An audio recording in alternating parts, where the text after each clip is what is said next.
Hello viewers, welcome to our channel. இந்த வீடியோவில் இன்னைக்கு ஹிந்துவில் வந்த இம்பார்ட்டன்ட் நியூஸ் அண்டு எடிட்டோரியல்ஸ் பற்றி பார்க்க போகிறோம். SAARC needs a terror free மிலனியம்.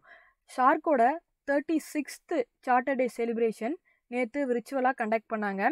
இதில் யார் ஹெட்டுனா நேபாள் தான். ஏன்னா நேபாள் தான் இப்போது கரண்ட் சேர்மனாக இருக்காங்க. ஷார்க்கில் நேற்று பிரைம் மினிஸ்டர் நரேந்திர மோடி என்ன பேசியிருப்பார் அப்படின்னா, எப்போ டெரரிசமும் வயலன்ஸும் குறையுதோ அப்போ தான் ஷார்க்னால எஃபெக்டிவாக ஒர்க் ஆக முடியும் அப்படின்னு பேசியிருப்பார். ஷார்க் அப்படின்னா South Asian Association for Regional Cooperation. அதாவது சவுத் ஏஷியன் கண்ட்ரீஸ்குள்ளே ரீஜனல் டைஸ் டெவலப் ஆகணும் அப்படிங்கிற எண்ணத்தோட ஸ்டார்ட் பண்ணது தான் ஷார்க். இதில் ப்ரெசண்ட்டாக 8 கண்ட்ரீஸ் மெம்பர்ஸாக இருக்காங்க. அது யார் யார் அப்படின்னா Afghanistan, Bangladesh, Bhutan, India, Maldives, Nepal, Pakistan and Sri Lanka. அதுக்கப்புறம் இந்தியா $10 million ஷார்க்கு கிட்ட இருந்து லோனாக வாங்கியிருக்காங்க. எதுக்காக அப்படின்னா பேண்டமிக்கை ஃபேஸ் பண்ணுறதுக்காக. பாகிஸ்தான் $9.8 million வாங்கியிருப்பாங்க. மெடிக்கல் எக்யூப்மெண்ட் ப்ரொவைட் பண்ணுறதுக்காக இந்தியாவுக்கான செலவு $1 million.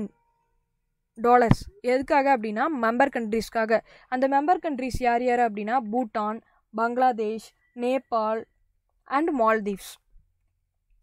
The rise of AI economy. AI economy அப்படின்னா ஆர்டிஃபிஷியல் இன்டெலிஜென்ஸ் எக்கனாமி.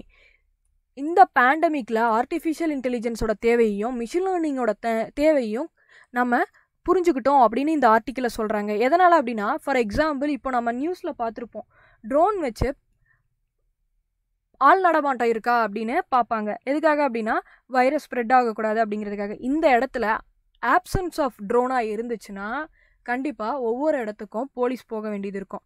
இதனால் அவங்களோட ஒர்க்கும் பேர்டன் ஆகிருக்கும். அந்த இடத்துல மட்டும் இல்லாமல் நிறையா இடத்துல ஒர்க்கை ஆர்டிஃபிஷியல் இன்டெலிஜென்ஸ் சப்ளிமெண்ட் பண்ணியிருக்கு. எக்ஸாம்பிள் ஹெல்த் கேர் ஒர்க்கர்ஸோட ஒர்க்கு, மெடிக்கல் ரிசர்ச்சர்ஸோட ஒர்க்கு, பப்ளிக் ஹெல்த் அத்தாரிட்டிஸோட ஒர்க்கையும் ஆர்டிஃபிஷியல் இன்டெலிஜென்ஸ் சப்ளிமெண்ட் பண்ணியிருக்கு. இந்த பேண்டமிக்கில் இன்டர்நெட் யூஸ் பண்ணுறவங்களோட எண்ணிக்கை 13% இன்க்ரீஸ் ஆகிருக்கு. அதுக்கப்புறம் இப்போது ஆர்டிஃபிஷியல் இன்டெலிஜென்ஸ் ரைட் பாத்தில் போகிறதுனால சில ஸ்டேட்ஸ் ஆர்டிஃபிஷியல் இன்டெலிஜென்ஸ்க்காக பாலிசிஸையும் க்ரியேட் பண்ணிட்டாங்க. அந்த ஸ்டேட்ஸ் என்னென்ன அப்படின்னா தமிழ்நாடு, கர்நாடகா, தெலுங்கானா அண்டு மகாராஷ்டிரா.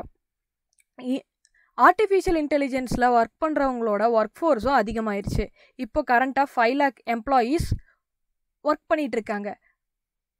ஆர்டிஃபிஷியல் இன்டெலிஜென்ஸோட பவர் ஹவுஸே இந்தியா தான் அப்படின்னு இந்த ஆர்டிக்கலில் மென்ஷன் பண்ணியிருக்காங்க. 2025 ஆர்டிஃபிஷியல் இன்டெலிஜென்ஸோட கான்ட்ரிபியூஷன் இந்தியன் எக்கனாமியில் $450 million $500 million வளரும் அப்படின்னு சொல்கிறாங்க. இப்போது ஆர்டிஃபிஷியல் இன்டெலிஜென்ஸுக்கு என்ன தேவை அப்படின்னா டேலண்ட் டெவலப்மெண்ட் வேணும், லீகல் ஃப்ரேம் ஒர்க் வேணும், அது கரெக்டான பாத்வேல போகிறதுக்கு. அதுக்கப்புறம் ஆர்கனைசேஷன்ஸோட இன்வெஸ்ட்மெண்ட் வேணும் அப்படின்னு இதில் சொல்லியிருப்பாங்க. 2019 72,000 எம்ப்ளாயீஸ் ஆர்டிஃபிஷியல் இன்டெலிஜென்ஸில் ஒர்க் பண்ணுறாங்க. 2018 40,000 எம்ப்ளாயீஸ் ஒர்க் ஆகிட்டு இருந்திருக்காங்க. இப்போது 2019 ரிப்போர்ட் படி artificial intelligence work force double ஆகிருக்கு. Consumer goods, retail, agriculture, banking and service இந்த செக்டார்ஸில் ஆர்டிஃபிஷியல் இன்டெலிஜென்ஸ் இருந்துச்சுன்னா கண்டிப்பாக எல்லாத்துக்குமே ரொம்ப பெரிய யூஸ்ஃபுல்லாக இருக்கும்.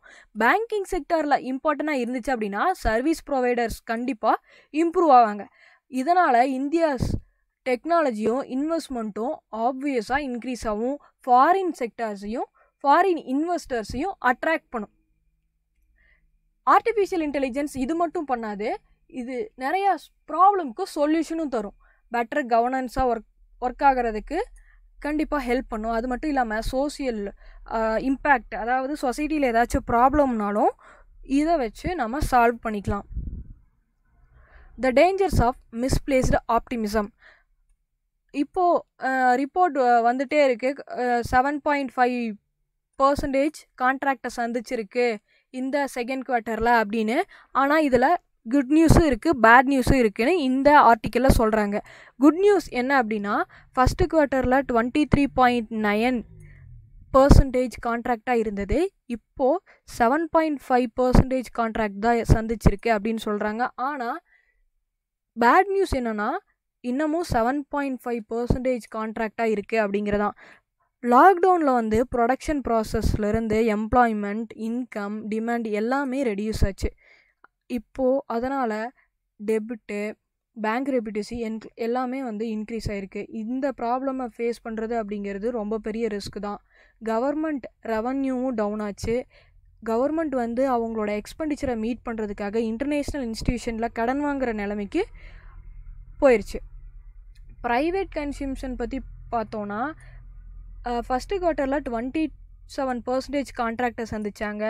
செகண்ட் குவார்ட்டரில் 11% கான்ட்ராக்டை சந்திச்சிருக்காங்க. என்னதான் சைன்ஸ் ஆஃப் ஷார்ட் ரெக்கவரி இருந்தாலும் இன்னமும் இன்வெஸ்ட்மெண்ட் வந்து ஃபால் ஆகிட்டு தான் இருக்குது. சிஏஜி ரிப்போர்ட் படி பட்ஜெட்டில் அலோகேட் பண்ண 100% அமௌண்ட்டுன்னு வச்சுக்கோங்க.